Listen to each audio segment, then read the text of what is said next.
ಆಸ್ತಿ ತೆರಿಗೆದಾರರಿಗೆ good news ಒಂದು ಸಿಕ್ಕಿರುವಂತದ್ದು one time settlement ಗೆ ಅವಕಾಶ ವಿಸ್ತರಣೆಯಾಗಿದೆ ಸೆಪ್ಟೆಂಬರ್ 30ರವರೆಗೂ ಕೂಡ ಓಟಿಎಸ್ ಮೂಲಕ ತೆರಿಗೆ ಪಾವತಿಗೆ ಅವಕಾಶ ಸಿಕ್ಕಿರುವಂತದ್ದು ಬಿಬಿಎಂಪಿ ಆಸ್ತಿ ತೆರಿಗೆದಾರರಿಗೆ ಗುಡ್ ನ್ಯೂಸ್ ಯಾರು ಟ್ಯಾಕ್ಸ್ ಪೇಮೆಂಟ್ ಮಾಡ್ತಿದ್ರೋ ಅವರಿಗೆಲ್ಲ ಒನ್ ಟೈಮ್ ಸೆಟಲ್ಮೆಂಟ್ ಮಾಡೋದಕ್ಕೆ ಮತ್ತೆ ಟೈಮ್ ವಿಸ್ತರಣೆ ಆಗಿದೆ ಸೆಪ್ಟೆಂಬರ್ 30ರವರೆಗೂ ಕೂಡ ಓಟಿಎಸ್ ಅಂದ್ರೆ ಒನ್ ಟೈಮ್ ಸೆಟಲ್ಮೆಂಟ್ ಮೂಲಕ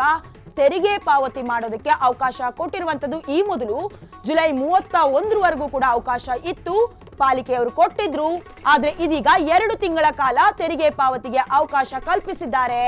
ಸುಸ್ತಿದಾರರಿಗೆ ಬಡ್ಡಿ ದಂಡ ರಹಿತ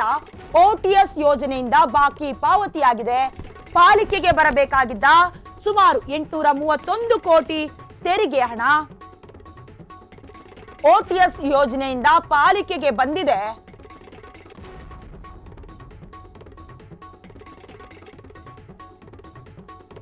ಸದ್ಯ ಬಿಬಿಎಂಪಿ ಆಸ್ತಿ ತೆರಿಗೆದಾರರು ಯಾರಿದ್ರು ಅವರಿಗೆಲ್ಲ ಕೂಡ ಇದೀಗ ಗುಡ್ ನ್ಯೂಸ್ ಕೊಟ್ಟಿದೆ ಬಿಬಿಎಂಪಿ ಯಾಕಂದ್ರೆ ಒನ್ ಟೈಮ್ ಸೆಟಲ್ಮೆಂಟ್ ಮಾಡೋದಕ್ಕೆ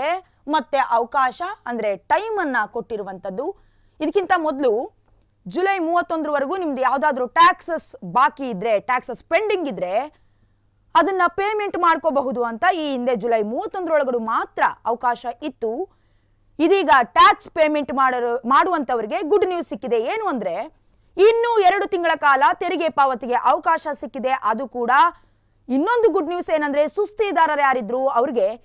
ಬಡ್ಡಿ ದಂಡರಹಿತ ನೀವು ಇಂಟ್ರೆಸ್ಟ್ಗೆ ಎಕ್ಸ್ಟ್ರಾ ಅಮೌಂಟ್ ಎಲ್ಲ ಕೊಡಬೇಕಾಗಿಲ್ಲ ಒನ್ ಟೈಮ್ ಸೆಟಲ್ಮೆಂಟ್ ಯೋಜನೆ ಅಡಿ ಬಾಕಿ ಅಮೌಂಟ್ ಏನಿತ್ತು ಅದನ್ನೆಲ್ಲ ಪೇ ಮಾಡ್ಕೋಬಹುದು